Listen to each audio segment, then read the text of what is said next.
This is the 28th Annual Insectival, a festival celebrating insects and their role in nature and our lives.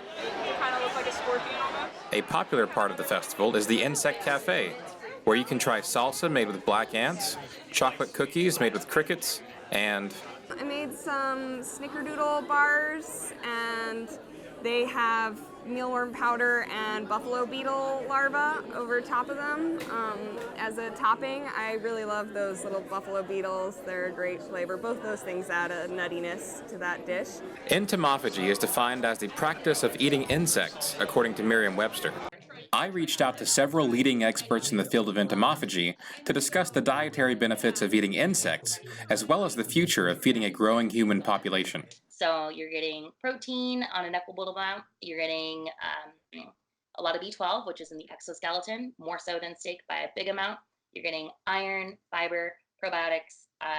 You're getting the magnesium, calcium, phosphorus, and you're also getting a couple other nutrients that I'm leaving out, but they are chock full. So when we're dietarily taking in protein, what we really need are the essential amino acids that we cannot make ourselves.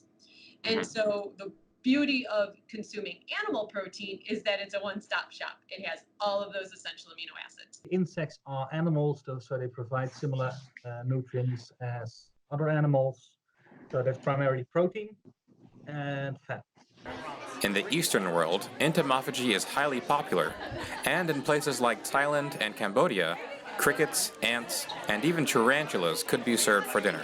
I just ask that if you don't want to eat it, just don't eat it, but don't make a really big deal about how disgusting it is, because that's really putting down something that over half of the world does. I asked the experts about how people in the West are warming up to the idea of eating insects.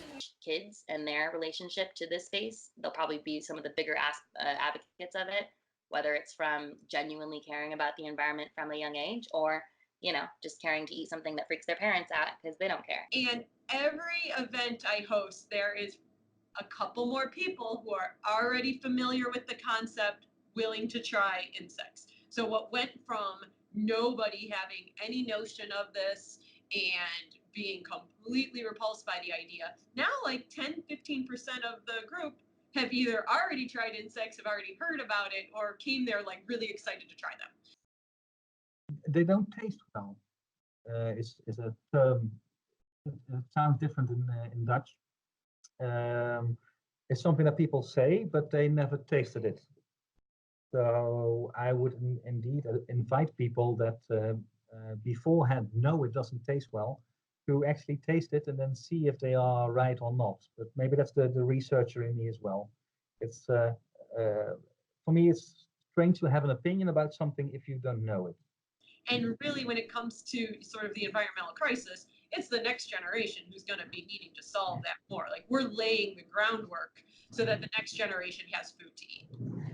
There are 1 million insect species, 2,000 of which are being consumed by people. So it makes a large difference which species you're eating. There are reasons to think that there are certain health benefits associated with certain insect species.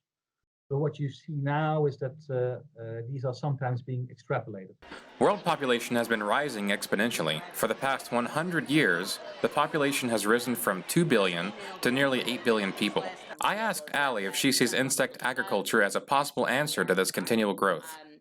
Insects definitely aren't the only solution to a big web of things that we need to make our food system sustainable, nutritious, and work in the future, but insects are not the only solution, but they're the most provocative. And that's a line that I love to use frequently, because I don't want people to think that, strange as we are, we haven't all drank all the Kool-Aid, and there's no pressure for everyone to eat bugs with every meal or just stop eating meat. But insects do a phenomenal job at bringing the conversation back to something we've somehow gotten really far away from, which is, hey, what you eat impacts your body and the world, and you should know that and pay attention to it. One of the largest proponents of entomophagy in the world was on our own doorstep. Marianne Shockley was a researcher and entomologist at the University of Georgia until her unfortunate passing this past summer. Julie had a personal connection to her and keeps Marianne's spirit alive with her work. So I met Mary Ann in 2014 at a conference in Montreal, because we just immediately like bonded. Like she was as enthusiastic and excited as I am about everything she was too. And so it was just so cool to find somebody like me. She is a beacon of light, and so that was a hard loss for the community. She's also on our trade organization too, NASIA, and hosted our last big conference. So definitely knew her quite well. A lot of what I'm trying really hard to kind of step up and fill in, where she's some of that void. So I try to help mentor her students where I can and do things like this, because clearly she would have been who you would have talked to. They interviewed one of her students who was talking about how fearless she was and their travels together, and I found that really inspiring, and I just trying to be bolder and more out there in her honor. I want to continue this in Atlanta. There ought to be more entomophagy in Atlanta. All the cities of comparable size have more, and I just hope we can keep growing in this area the way that she got us started. Events like Insectival and the Insect Cafe open dialogue to talk about these issues. Although adding insects to your diet might not save the world, it's certainly an interesting way to start. Tristan Webb reporting for Grady News Source.